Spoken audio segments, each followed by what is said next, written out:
आज हम पढ़ने जा रहे हैं यूनिट 6। यूनिट 6 का टॉपिक है सोशल क्लास इन इंडिया, अर्थात भारत में सामाजिक वर्ग। यहाँ से आपको 12 से 16 क्वेश्चन देखने को मिलने वाले हैं आपके पेपर में।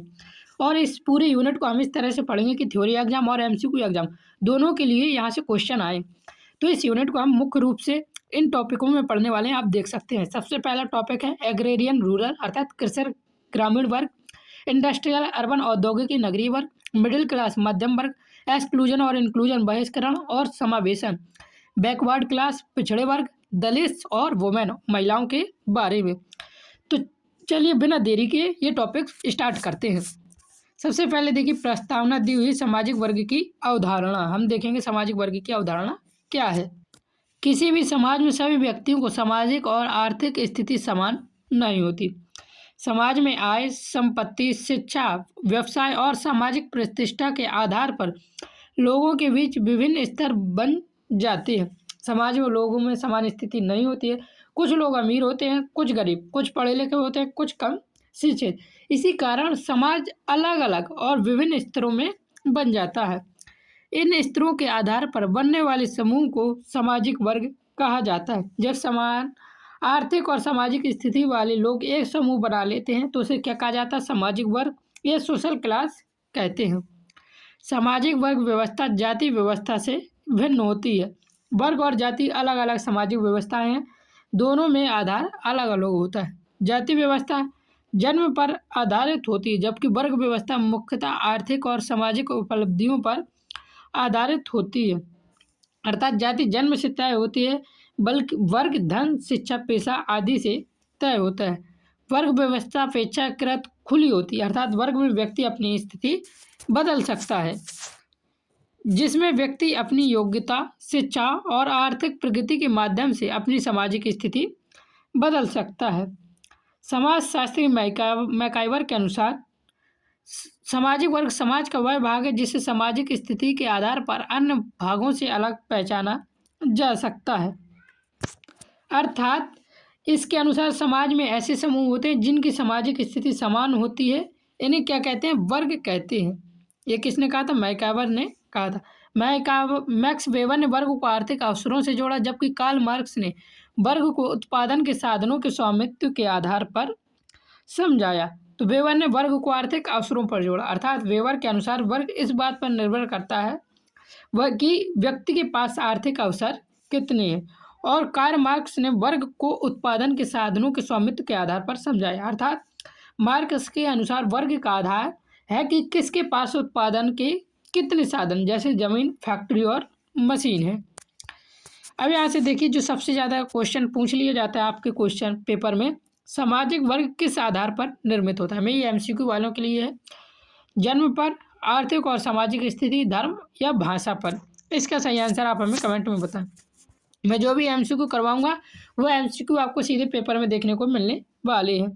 कार्ल मार्क्स के अनुसार वर्ग विभाजन किस आधार पर होता है? शिक्षा के आधार पर, उत्पादनों के साधनों का स्वामित्व के आधार पर, धर्म के आधार पर, राजनीतिक शक्ति के आधार पर। दूसरा यहाँ से जो सबसे ज़्यादा क्वेश्चन पूछा जाता है वह है मैक्स वेबर ने वर्ग को किससे जोड़ा? धर्म से, आर्थिक अवसरों से, जाति से या परिवार से। अब देखते हैं वर्ग की विशेषताएं। सामाजिक वर्ग की कुछ प्रमुख विशेषताएं होती हैं जो इसे अन्य सामाजिक समूहों से अलग बनाती हैं।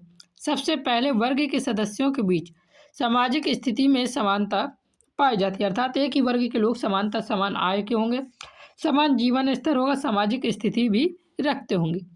वर्ग के लोग समान आर्थिक स्तर, जीवन शैली और अवसरों के साथ जुड़े होते हैं। दूसरी महत्वपूर्ण विशेषता है वर्ग चेतना। इसका मतलब है कि लोग अपने वर्ग के हित और पहचान को समझते हैं। मजदूर अपने अधिकारों के लिए एक साथ संघर्ष करते हैं। ये एक उदाहरण कि मजदूर क्या होगा? अपने अधिकारों के लिए एक साथ संघर्ष करता है। और कंपनी में काम करने वाले मजदूर अपना एक साथ करते हैं। जो मतलब कि सीईओ होते हैं वो अपने मतलब हर कोई अपने अपने हिसाब से काम करता है। इसे ही क्या कहते हैं? वर्ग चेतना कहते हैं, अर्थात अपने वर्ग के हित की पहचान को समझना। इसका अर्थ है कि वर्ग के सदस्य अपने सामाजिक और आर्थिक हितों के प्रति जागरूक होते हैं और अपने वर्ग की पहचान को समझते हैं। तीसरी विशेषता है सामाजिक गतिशीलता है इसकी। वर्ग की सामाजिक गतिशीलता से आशा है कि व्यक्ति एक वर्ग से दूसरे वर्ग में जा सकता है। वर्ग व्यवस्था में अपनी शिक्षा, प्रतिभा और आर्थिक प्रयासों के माध्यम से उच्च या निम्न वर्ग में जा सकता है। इसके अतिरिक्त वर्ग व्यवस्था में पेशा, आय और संपत्ति का विशेष महत्व होता है। यहाँ से देखिए सबसे ज़्यादा जो क्वेश्चन पूछे जाते हैं जो आपके पेपर में सीधे आते हैं। वर्ग चेतना का अर्थ क्या है? धार्मिक चेतना, वर्ग के हितों के प्रति जागरूकता, राजनीतिक अधिकार या आर्थिक उत्पादन। इसका आंसर आप हमें कमेंट में बताएं। सारे एमसीक्यू मैंने थ्योरी पर एक ऐड किए हुए हैं और थ्योरी पढ़ने के बाद आपको एमसीक्यू अलग से पढ़ने की ज़रूरत नहीं पड़ेगी। ये वीडियो करने के बाद आपको कहीं से पढ़ने की ज़रूरत नहीं पड़ेगी। फिर दिया हुआ दूसरा क्वेश्चन, वर्ग व्यवस्था की प्रमुख विशेषता क्या है? जन्म आधारित सदस्यता, सामाजिक गतिशीलता, कठोर संस्करण या धार्मिक नियंत्रण। इसकी प्रमुख विशेषता बतानी है। फिर देखिए दिया हुआ है भारत में ग्रामीण या कृषक वर्ग संरचना। भारत की बड़ी जनसंख्या लंबे समय तक ग्रामीण क्षेत्रों में रहती रही है, इसलिए ग्रामीण वर्ग संरचना भारतीय समाज की महत्वपूर्ण विशेषता है। ग्रामीण समाज में वर्ग विभाजन मुख्यतः भूमि स्वामित्व और कृषि संसाधनों के आधार पर होता है। अर्थात गांव में लोगों का वर्ग इस बात से तय होता है कि किसके पास कितनी जमीन है और कितने कृषि के संसाधन हैं।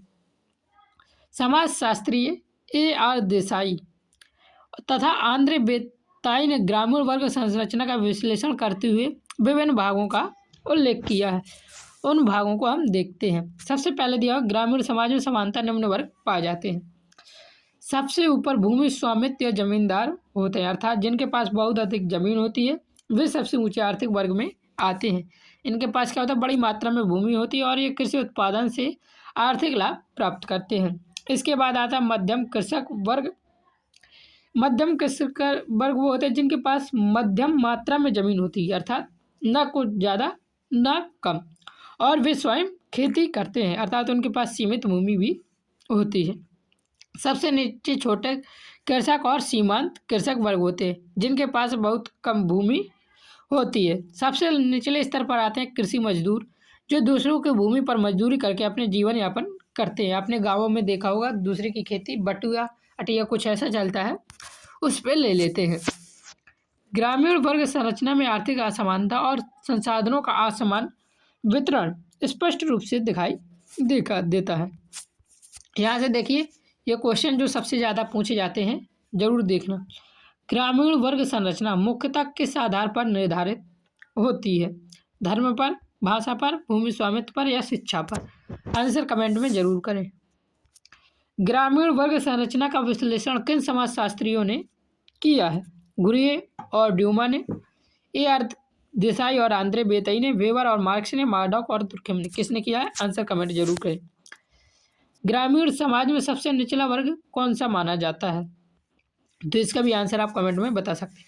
इन एमसीक्यू का स्क्रीनशॉट जरूर ले लेना ताकि आप पेपर से पहले एक बार पढ़ने जा सकें। पीडीएफ के लिए आपको पहली वीडियो देखनी होगी जिसका लिंक डिस्क्रिप्शन पर मिल जाएगा या हमारे चैनल की प्लेलिस्ट पर भी जाकर देख सकते हैं।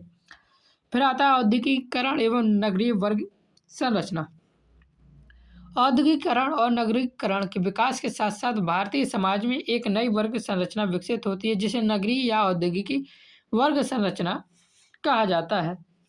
जब उद्योग और शहर बढ़े तो समाज में नए आर्थिक वर्ग बनने लगते हैं। औद्योगिक समाज में वर्ग विभाजन मुख्यतः आय, पेशा, शिक्षा और आर्थिक संसाधनों के आधार पर होता है। नगरीय समाज में समानता निम्न वर्ग पाए जाते हैं। तो इस समाज में कौन कौन से वर्ग पाए जाते हैं अब इनको देखना है। 3 प्रकार के वर्ग पाए जाते हैं। सबसे ऊपर होते हैं उच्च वर्ग। इसमें बड़े उद्योगपति, व्यापारिक पूंजीपति और उच्च स्तर के प्रबंधक शामिल होते हैं। ये लोग समाज के सभी सबसे धनी और शक्तिशाली वर्ग में आते हैं। इसके बाद मध्यम वर्ग आता है।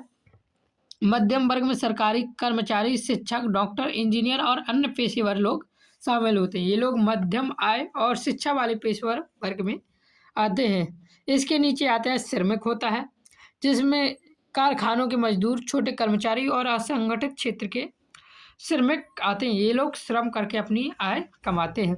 नगरीय समाज में वर्ग विभाजन आर्थिक अवसरों और पेशागत भिन्नताओं के कारण स्पष्ट रूप से दिखाई देता है। नगरीय देखिए यहाँ से जो इम्पोर्टेंट क्वेश्चन है एक बार उन्हें जरूर देख लेना। नगरीय समाज में वर्ग विभाजन मुख्यतः किस आधार पर होता है जाति के आधार पर, आय और पेशा के आधार पर, धर्म के आधार पर या परिवार के आधार पर। ये क्वेश्चन बहुत इंपॉर्टेंट है। सारे इंपॉर्टेंट क्वेश्चन नहीं लेता हूँ, जो पेपर में सीधे आने के ज़्यादा चांस रहते हैं। बाकी आप थ्योरी पढ़ लेंगे, उसके बाद आप 100% स्कोर कर पाएंगे। नगरीय समाज में उच्च वर्ग में कौन शामिल होते हैं? कृषक, उद्योगपति और पूंजीपति, मजदूर या छोटे व्यापारी? इसका आंसर भी कमेंट में जरूर बताएं। फिर दिया हुआ है भारतीय मध्यम वर्ग, the middle class. Bharatiya Samaj में मध्यम वर्ग का उदय औद्योगिकीकरण, शिक्षा और प्रशासनिक व्यवस्था के विकास के साथ हुआ है। मध्यम वर्ग शिक्षा फैलाता है, आधुनिक विचार लाता है, लोकतंत्र को मजबूत करता है। मध्यम वर्ग में वे लोग शामिल होते हैं जो तो ना तो अत्यधिक धनी होते हैं और ना ही अत्यंत गरीब। इनमें जैसे शिक्षक, सरकारी कर्मचारी, डॉक्टर, इंजीनियर, व्यापारी और अन्य पेशेवर वर्ग शामिल होते हैं, जिन्हें मिडिल क्लास भी कहते हैं। आपने सुनाई। मध्यम वर्ग सामाजिक परिवर्तन में महत्वपूर्ण भूमिका निभाता है, क्योंकि यह शिक्षा, आधुनिकता और लोकतांत्रिक मूल्यों को समाज में फैलाने में सहायक होता है। ये शिक्षा फैलाता है, आधुनिक विचार लाता है और लोकतंत्र को क्या करता है? मजबूत बनाता है। देखिए यहाँ से जो क्वेश्चन सबसे ज़्यादा बार पूछा गया है अभी तक 2020 से लेके, तो भारतीय मध्यम वर्ग का उदय मुख्यतः किसके कारण हुआ है? कृषि विकास के, औद्योगिकरण और शिक्षा के, धार्मिक परिवर्तन या जनसंख्या वृद्धि के कारण? इसका आंसर कमेंट में जरूर बताएं। फिर देखिए आप देखेंगे आप एक्सक्लूजन एंड इंक्लूजन, सामाजिक बहिष्करण और समावेशन क्या है? सामाजिक बहिष्करण का अर्थ समाज में कुछ वर्गों को सामाजिक, आर्थिक और राजनीतिक अवसरों से वंचित करना है। जब समाज में कुछ समूह को अवसरों से दूर रखा जाता है तो इसे क्या कह देते हैं? सामाजिक बहिष्करण कह देते हैं।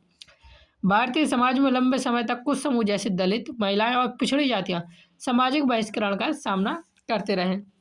जैसे दलितों और महिलाओं और पिछड़ी जातियों को क्या किया जाता था? आर्थिक, सामाजिक और राजनीतिक अवसरों से वंचित किया जाता था। संविधान बना, उनमें उसको अधिकार मिले। जहाँ जाति सामाजिक बहिष्करण का सामना करते हैं। इसके विपरीत सामाजिक समावेशन का अर्थ है इन वंचित समूह को समाज की मुख्य धारा में शामिल करना और उन्हें अवसर प्रदान करना। भारतीय संविधान और सरकारी नीतियाँ सामाजिक समावेशन को बढ़ावा देने के लिए कार्य करती रही हैं। अब देखिए यहाँ से दो क्वेश्चन ही इंपॉर्टेंट पूछे जाते हैं। सामाजिक बहिष्करण का अर्थ क्या है और सामाजिक समावेशन का अर्थ क्या है? तो इसका आंसर आप हमें कमेंट में बता सकते हैं। फिर आते हैं पिछड़े वर्ग, बैकवर्ड क्लास। तो यहाँ से देखिए सबसे अब देखते हैं पिछड़े वर्ग, बैकवर्ड क्लासेस। तो पिछड़े वर्ग में भारतीय समाज की कुछ जातियाँ सामाजिक और शैक्षिक दृष्टि से पिछड़ी मानी जाती हैं। इन्हें क्या कहते हैं? पिछड़े वर्ग कहते हैं। ये वो जातियाँ होती हैं, समूह जो सामाजिक और शैक्षिक रूप से क्या होते हैं? पिछड़े होते हैं। इन वर्गों के उत्थान के लिए सरकार ने विभिन्न आयोगों, नीतियों के माध्यम से आरक्षण और विशेष योजनाएं लागू की हैं। काका कालेरकर आयोग तथा बाद में मंडल आयोग ने पिछड़े वर्ग की पहचान और उनके विकास के लिए महत्वपूर्ण सुझाव दिए। मंडल आयोग ने ओबीसी वर्ग की पहचान और आरक्षण की सिफारिश की थी। तो यहाँ से क्वेश्चन जो सबसे ज़्यादा एक क्वेश्चन पूछ लिया जाता है, सबसे ज़्यादा तो नहीं कहूँगा, कभी कभी, मंडल आयोग ने ओबीसी वर्ग की पहचान और आरक्षण की सिफारिश की थी। तो क्वेश्चन क्या होगा? ओबीसी वर्ग की पहचान और आरक्षण की सिफारिश किसने की थी? तो याद रखना मंडल आयोग ने की थी। भारतीय संविधान में सामाजिक और शैक्षिक रूप से पिछड़े वर्गों के विकास के लिए विशेष प्रावधान भी किए गए हैं। अब यहाँ से देखिए सबसे ज़्यादा क्वेश्चन पूछा जाता है पिछड़े वर्ग की पहचान के लिए किस आयोग ने महत्वपूर्ण सुझाव दिए? तो मंडल आयोग ने दिए। और यदि इसे क्वेश्चन घुमा के पूछना होगा तो पूछेगा ओबीसी वर्ग की पहचान और आरक्षण की सिफारिश किसने की? तो मंडल आयोग ने की थी। और काका कालेलकर आयोग, यानी इसका आंसर दोनों हो जाएगा। अब देखते हैं दलित वर्ग। दलितों को भी दबा कर रखा गया, महिलाओं को भी दबा कर रखा गया, तो इसके बारे में भी देखते हैं। दलित वे समुदाय हैं जिन्हें परंपरागत भारतीय समाज में अस्पृश्य माना जाता था और सामाजिक भेदभाव तथा शोषण का सामना करना पड़ता था। पुराने समय में कुछ जातियों को छुआछूत का शिकार होना पड़ता था, उन्हें क्या कहा गया? दलित कहा गया है। भारतीय संविधान ने अस्पृश्यता को समाप्त किया, अर्थात भेदभाव को छुआछूत को समाप्त किया और अनुसूचित जातियों को विशेष अधिकार और संरक्षण प्रदान किए। दलितों ने सामाजिक, आर्थिक और शैक्षिक उत्थान के लिए सरकारी योजनाएं लागू की गई हैं। दलितों के सामाजिक, आर्थिक और शिक्षा उत्थान के लिए सरकारी नौकरियां भी लागू की गई हैं और इनको क्या होता है, अब आरक्षण मिलते हैं। अब देखिए दिया हुआ महिलाएं। भारतीय समाज में महिलाओं की स्थिति ऐतिहासिक रूप से पुरुषों की तुलना में कमजोर रही है।